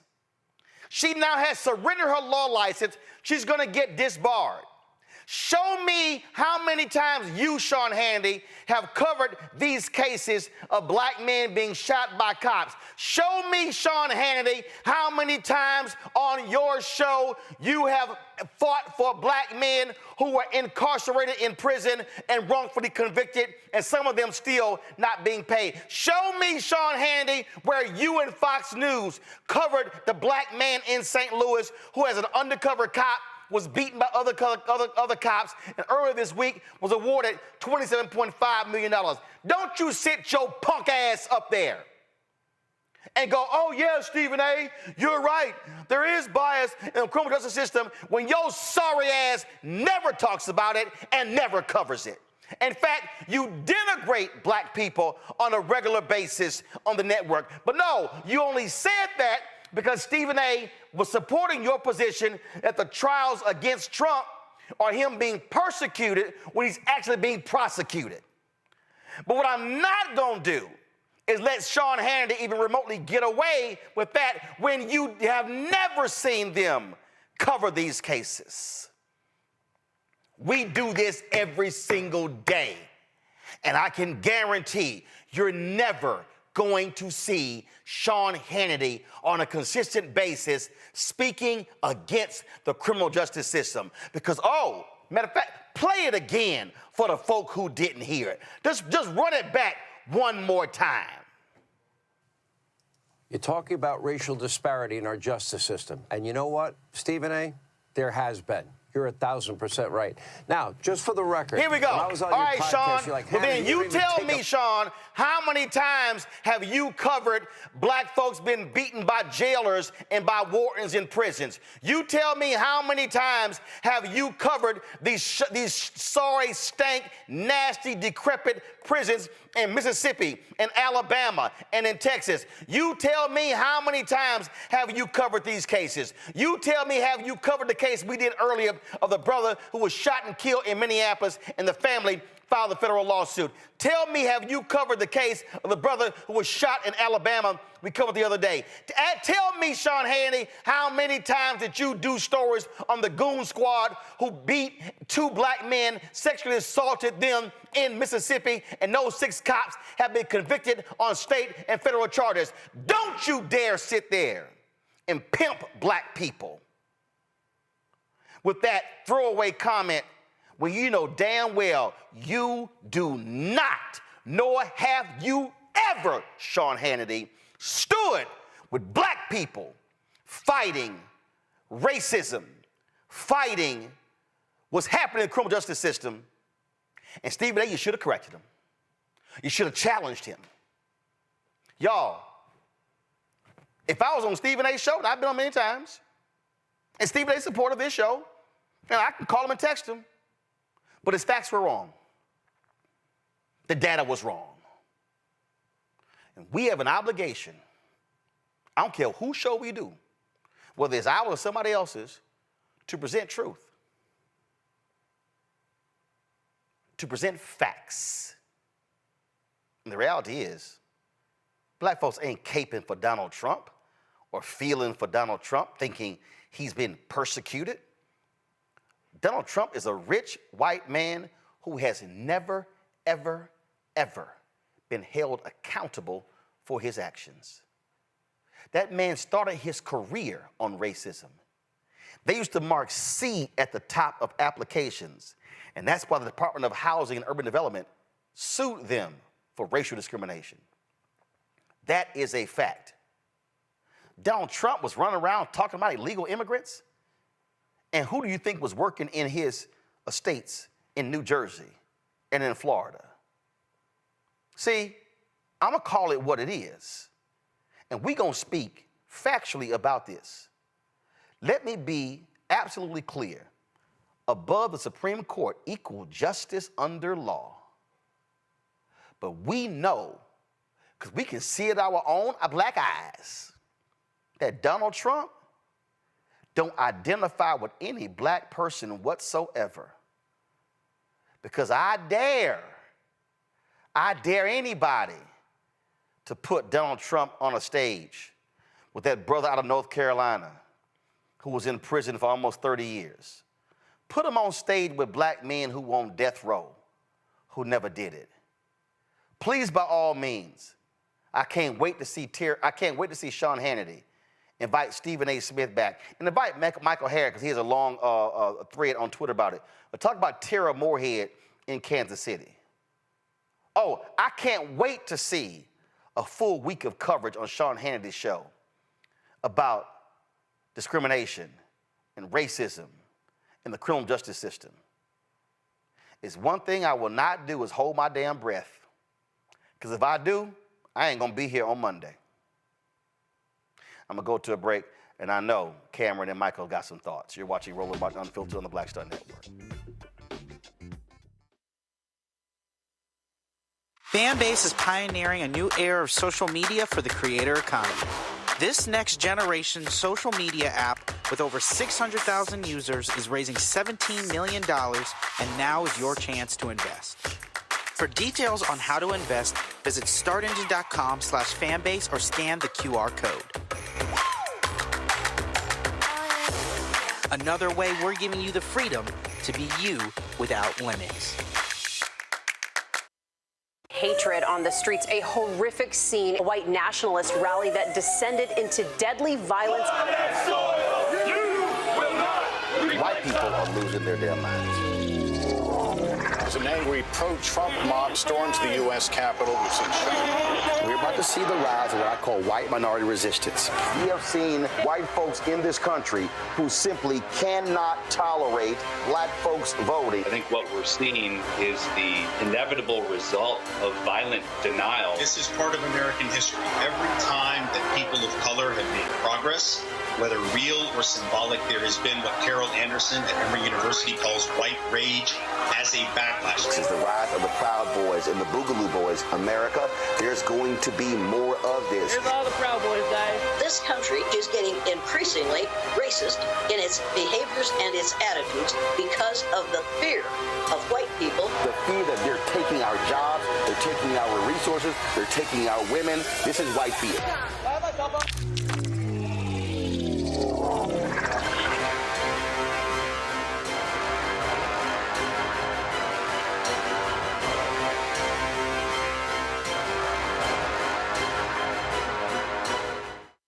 Hey, yo, what's up? It's Mr. Dalvin right here. What's up? This is KC. Sitting here representing the JODECI, that's Jodeci. Right here on Roland Martin Unfiltered.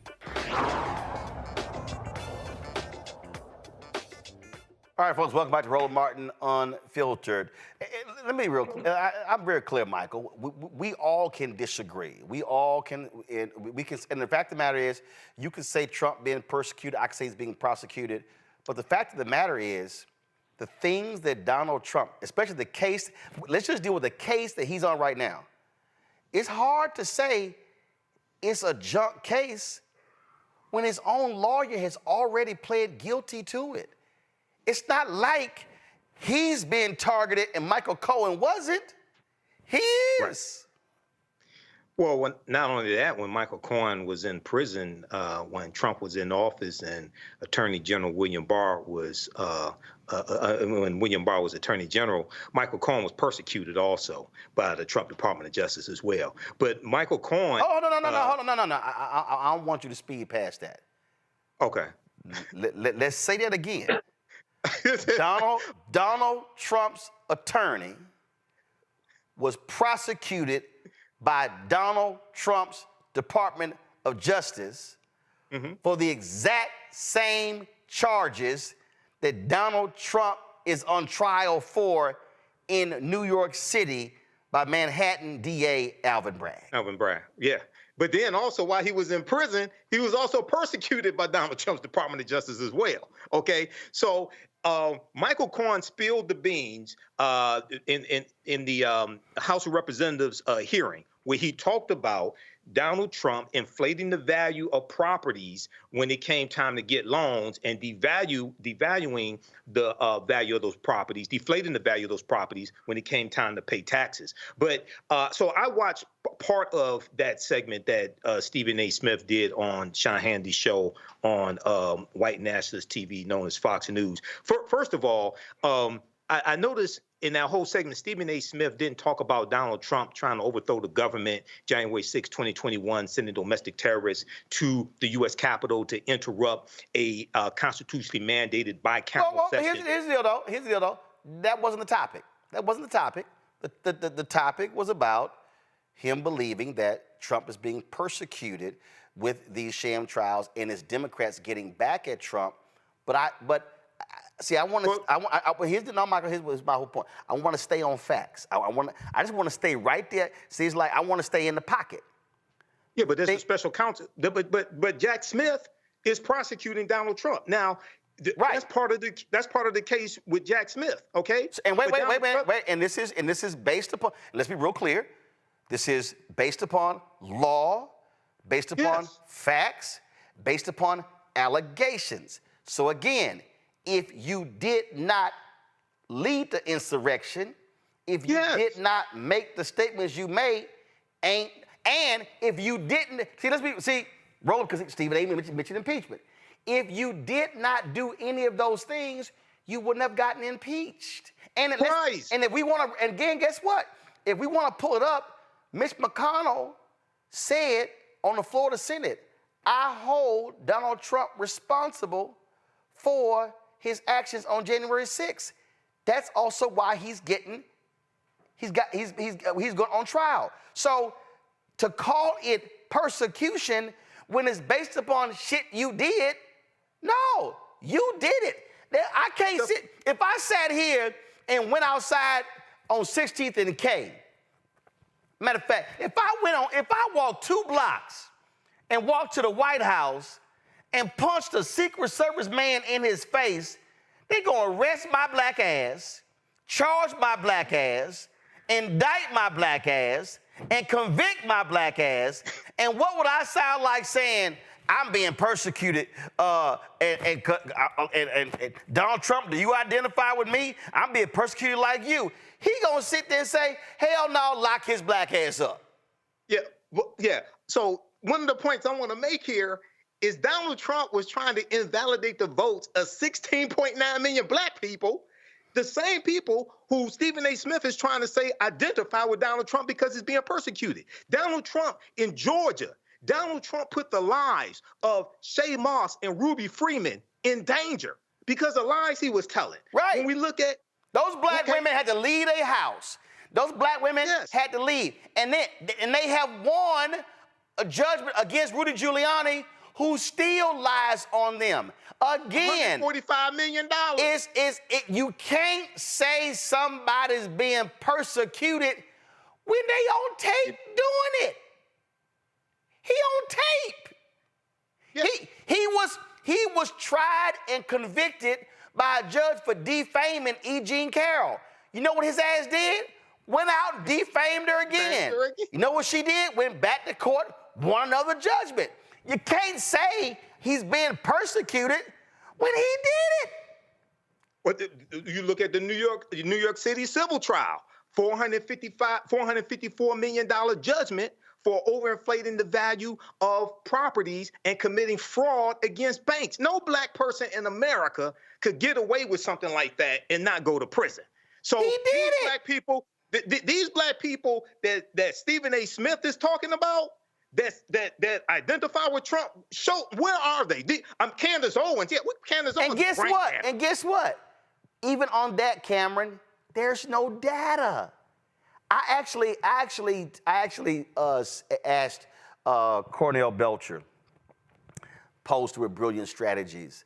I said, Cornell, has anybody actually presented a poll and showed any data, again, any data, regarding African Americans and this whole notion of aligning with or being or saying that, hey, you know what, Trump is getting persecuted sort of like we are. This was he sent me. This is the quote. There's no polling dumb enough to ask black people, do they think Trump, who would be in jail already if he were black and by no means able to run for president if he were black with his record, if they feel he's discriminated against and feel his plight is in any way like that of us? It's so stupid to be more hilarious and insulting, that's a joke.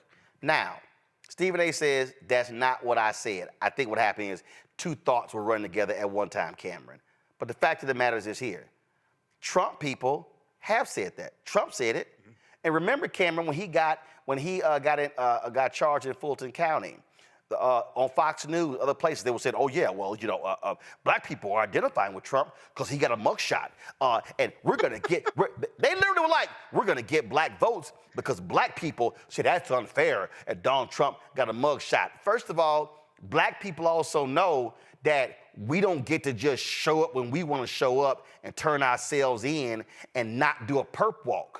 Black people also know that when we don't get to go to our doctor and voluntarily write down our weight. No, they're going to tell us, step your black ass on that weight scale and go write that down. So even Donald Trump, when he got charged, got special treatment when he got charged. Ain't nothing that has happened to Donald Trump even remotely identifies with any black person in the history of America. Roland, I so agree. Even one silly thing Trump said, he said, yeah, the T-shirts are selling out. You know who's buying them? Black people. I had so many problems with Stephen A's, even his framing there.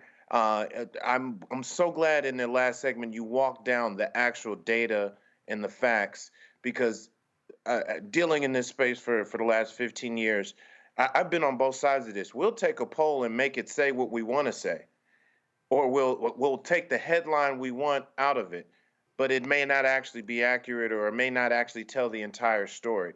And I think this one little small poll is being misconstrued so many different ways and so many different headlines, and people are running with it. That is not to say that there is not work that the Biden campaign and that Democrats need to do to ensure that black people, ensure that they really earn the vote of black Americans, black men. We still have to hold that party and both parties to task in terms of showing up for us. But when Stephen A. said that, and then also, I just had a fundamental disagreement with in saying this is politicizing and this is not how he wants Donald Trump to lose. Go after him after the issues. People are going after him after the issues. But to your point, he broke the law. We all saw it. We've heard about it. He's kind of admitted it in so many different ways and in different times. The man admitted it on the courthouse steps 2 days ago. Exactly. So that's nothing about the Democrats coming to get you or the boogeyman coming to get you. That's about, unfortunately, sometimes the law, our judicial system takes a little extra time. But that's just so what happens to happen. Like no one's above the law. I think we in American history, where we stand in the world right now, are watching what is going on and how we will hold what everyone across the globe. This is the internet, social media age. Everybody's seen this stuff. They've seen January 6th. They've seen so many they've seen him admit to so many things. And if we don't, as American people and judicial system, at least prosecute and go through the process, what is there? So Stephen A. saying that this is how the Democrats are trying to beat Trump is like, no, Trump beating himself.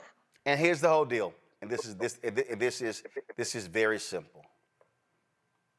If you did not want to be prosecuted for trying to overturn the election results in Georgia, well, then you don't pressure the Secretary of State on tape. Right.